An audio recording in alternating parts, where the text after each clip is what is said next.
Mchezo wa mpira wa miguu na matokeo ya kikatili zaidi.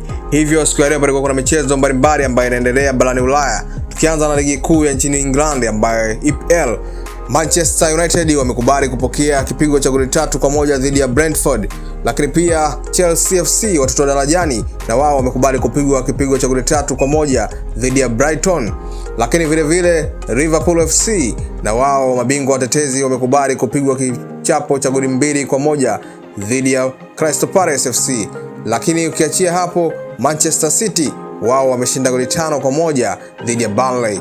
Lakini tukielekea upande wa La Liga, Madrid derby leo ilikuwepo. Real Madrid wamekubali kupokea kichapo cha goli 5-2 dhidi ya Atletico Madrid, ambapo Julian Alvarez ameibuka kuwa man of the match, yani mchezaji bora wa mchezo huo baada ya kufunga goli 2 katika mchezo huo.